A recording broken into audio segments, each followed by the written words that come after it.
Olá, esse é o Paradoxo Cripto, um programa feito pelo Oxwheel, baseado nas pesquisas e estudos dele sobre o mercado de criptomoedas. Se você curte conteúdo de qualidade sobre cripto, incentiva ele a continuar criando, só audiência faz diferença. E, cara, hoje a gente tem em mãos o resumão da semana de 16 a 22 de fevereiro de 2026, e a pauta tá, assim, bem pesada. Bem pesada mesmo. A gente vai examinar dados que exigem bastante reflexão sobre esse atual momento de extrema tensão que o mercado está passando. Sem dúvida, o cenário atual pede muita cautela e uma análise bem fria dos fatos. Mas antes da gente começar a destrinchar esses gráficos e essas notícias macroeconômicas, eu deixo aquele nosso lembrete amigável de sempre. Nada do que a gente discute nessa nossa conversa é recomendação de investimento, tá? O nosso objetivo aqui é analisar os dados, tentar encontrar padrões e entender a mecânica por trás de tudo isso. A decisão de comprar ou vender qualquer coisa é de responsabilidade estritamente individual. Recado dado. Então vamos direto ao ponto. Panorama geral dessa semana, estamos observando uma correção expressiva, para dizer o mínimo. O Bitcoin estacionou ali na faixa dos $67.700. Pois é. Para colocar isso numa perspectiva maior, a gente está falando de uma queda de 46%, desde aquele topo histórico de $126 mil, lá em outubro. É praticamente metade do valor que ficou pelo caminho. É um choque de realidade, né? Principalmente para quem entrou no mercado recentemente, esperando, só linha reta para cima. E o grande elefante na sala, que o dado que mais chama atenção no meio dessa retração toda, é o índice de medo e ganância, o Fear and Greed Index. Nossa, esse índice despencou. Despencou. Ele simplesmente marcou o nível 9, um único dígito. 9, cara. Exato, 9 significa um nível histórico de medo extremo. A média do último mês já vinha ruim, flertando ali com os 14 pontos, mas bater em 9 mostra que o sentimento nas ruas é de puro instinto de sobrevivência. A nossa missão hoje é debater isso. Os fundamentos indicam que chegamos no fundo do poço ou o alçapão vai se abrir mais uma vez. Para dar uma dimensão visual desse medo extremo, eu achei um dado nas métricas do Google Trends para os Estados Unidos que é fascinante. O volume de buscas pelo termo exato escuta essa. Bitcoin Zero atingiu a nota máxima de 100. Sério? 100. Bateu o recorde absoluto da plataforma. Ou seja, tem uma quantidade absurda de gente indo para a internet suando frio na madrugada, pesquisando se a maior rede descentralizada do mundo vai simplesmente, sumir e ter o preço zerado. O nível de pânico é total. Nossa. Mas, olha, o comportamento de manada é uma coisa incrível de se observar.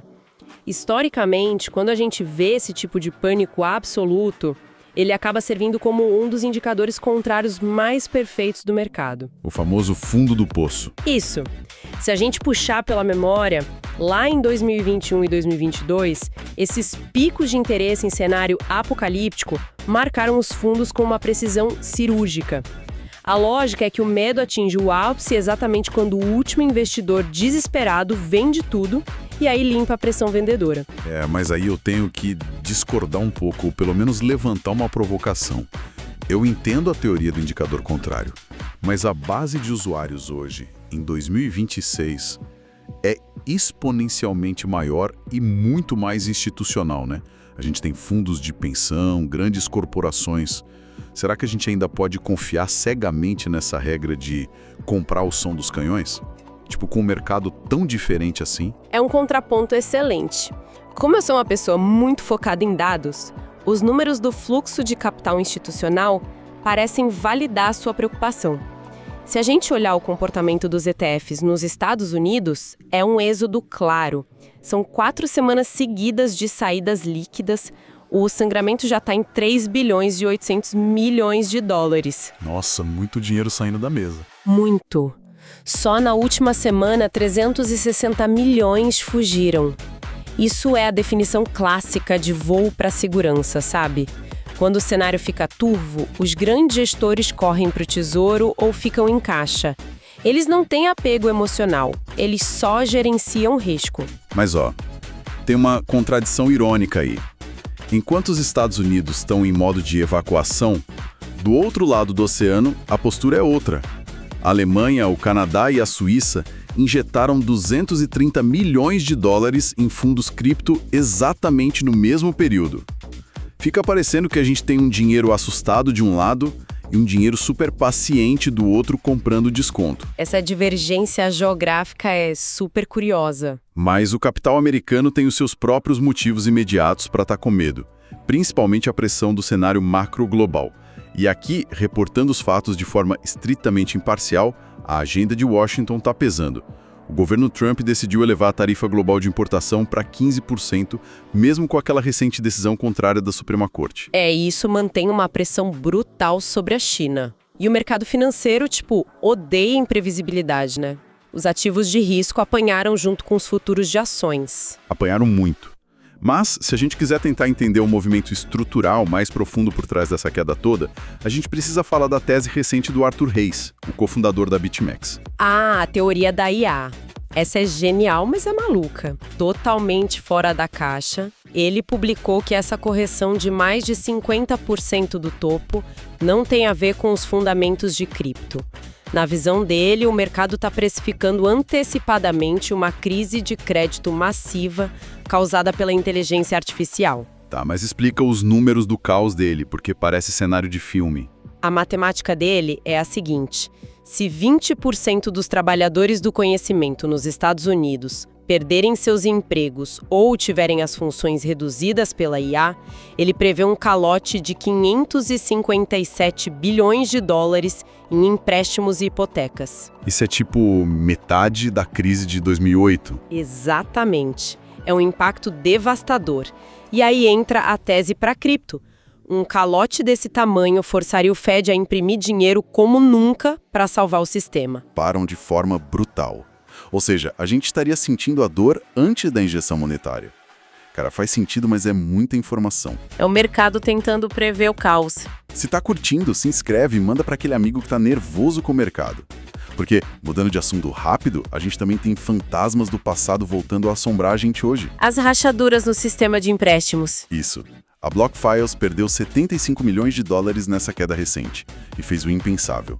Eles suspenderam saques e depósitos. Cara, eu leio suspensão de saques e já me dá um déjà vu horrível de 2022. Celsius, FTX, dá muito medo de contágio. E o medo é legítimo. Quando uma porta de saída trava, todo mundo se pergunta quem mais tomou o risco excessivo quando o Bitcoin estava lá nos 126 mil. Mas para trazer equilíbrio, a Bernstein soltou uma nota dizendo que os fundamentos hoje são mais fortes, chamando isso de a bear case mais fraca da história. Tomara que eles estejam certos. Mas não é só risco financeiro que preocupa. Essa semana marca um ano daquele hack absurdo de 1 bilhão e 460 milhões de dólares em Ethereum da Bybit. O grupo Lazarus roubou mais de 2 bilhões só no ano passado. E janeiro agora já teve o dobro de ataques do janeiro passado. É assustador. E o detalhe que a gente sempre foca é que o perigo real não é uma falha no código do blockchain em si. É engenharia social. Os hackers manipulam psicologicamente os funcionários que têm as chaves. É o ser humano que é o elo fraco. Mas, até o código pode estar em perigo se a gente olhar para o futuro. O Willy Woo soltou um alerta que me deixou meio paranoico. Computação quântica. Ele disse que computadores quânticos teóricos poderiam quebrar a criptografia de uns 4 milhões de bitcoins que estão com as chaves públicas expostas na rede. É uma ameaça gigante. A melhor analogia que eu vi para explicar isso é imaginar que esses 4 milhões de bitcoins estão trancados dentro de um cofre de vidro temperado no meio da rua. Todo mundo vê o dinheiro lá dentro e a fechadura normal é impenetrável. Mas, de repente, alguém descobre como construir um laser quântico que corta o vidro. E aí qualquer um leva o dinheiro. Exato. O Willy Woo acha que tem 25% de chance da gente precisar fazer um hard fork para congelar essas moedas antes que os computadores quânticos consigam atacar. E esse medo invisível já está colocando um desconto estrutural no preço do Bitcoin hoje. Tá. E enquanto a gente foca no Bitcoin apanhando, as altcoins estão tomando um verdadeiro banho de sangue. A Solana, que era a queridinha de todo mundo, despencou 67% desde o topo. Está ali na casa dos 83 dólares. Dogecoin, Cardano, tudo sofrendo uma pressão contínua. A liquidez de varejo sumiu desses projetos. Mas o contraste é muito interessante, porque a gente tem uns oásis de alta ali no meio do caos. Os tokens de IA. Isso. A IA virou a grande narrativa de refúgio. O token Kite, por exemplo, subiu 22% e está fazendo topos históricos. E o ZRO subiu 31% no ano, depois de anunciar aquela integração de micropagamentos de IA no Google Cloud. O token Hype também descolou totalmente do Bitcoin. É o dinheiro fugindo do risco genérico e indo para onde tem utilidade real com inteligência artificial. Mas e o Ethereum? Porque o ETH está tendo o pior início de ano da história, né? Caiu 34% desde janeiro. O gráfico tá feio, mas os fundamentos internos estão voando. O roadmap deles para 2026 foca em escalar aquele limite de gás para mais de 100 milhões e eles querem expandir os blobs. Explica os blobs de um jeito fácil, para quem está ouvindo. Imagina que o Ethereum é uma rodovia super congestionada. Os blobs são como se fossem umas faixas de carona exclusivas criadas só para os ônibus, que no caso são as redes secundárias, os roll-ups. Isso barateia o pedágio para todo mundo de forma drástica. E eles também já colocaram a segurança pós-quântica como prioridade. E o timing é perfeito, porque o ETH Denver começa literalmente amanhã, dia 23. Historicamente, isso é um catalisador monstro para as Layer 2s. Com certeza! O evento sempre traz anúncios e movimenta o ecossistema. E falando em movimentação, a gente precisa olhar para a panela de pressão da análise técnica. O gráfico semanal do Bitcoin está espremido numa consolidação extremamente estreita. Entre 66.500 e 68.300, né? Exato. E as bandas de Bollinger estão comprimindo de um jeito raro. É a panela de pressão prestes a apitar. A volatilidade vai explodir para algum lado. O RSI está como? O RSI está em 36, ou seja, beirando a sobrevenda, e o preço está operando abaixo das médias móveis de 50 e 200 dias. Tá pesado. Juntando tudo isso, a gente tem basicamente 3 caminhos, né? O caminho de base, que é a continuação lateral, aquele marasmo esperando algum catalisador explodir. A gente pode cair direto para os 60 mil. Que, aliás, é o que o Arthur Reis acha que acontece antes do Fed ligar a impressora.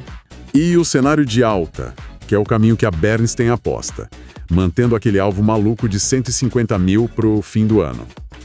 Se os ETFs pararem de sangrar e voltarem a comprar forte, o caminho para os 75 mil se abre muito rápido. Exatamente. A agenda da semana vai ditar isso. O mercado vai ficar de olho nos painéis do ETH Denver, no fluxo diário desses ETFs e num detalhe importante, no dia 28, o desbloqueio de mais de 13% dos tokens da Grace. Isso vai testar a liquidez com força. Vai sim, e a atenção macro está de fundo nisso tudo. Para fechar, eu queria deixar uma reflexão para quem acompanha o mercado de perto. A gente fica obcecado com os fluxos dos ETFs de curto prazo, com as compras de Wall Street. Mas e se o verdadeiro teste do Bitcoin nesse ciclo não for a aceitação do mercado financeiro tradicional? E se o teste real for como a rede vai sobreviver às ameaças gêmeas que a gente discutiu hoje, uma crise colossal de empregos gerada pela IA e a corrida armamentista da computação quântica? Nossa, é um nível de jogo totalmente diferente. Uma reflexão pesada para a gente acompanhar nos próximos capítulos. Bom, até a próxima edição do Paradoxo Cripto. Até a próxima edição do Paradoxo Cripto.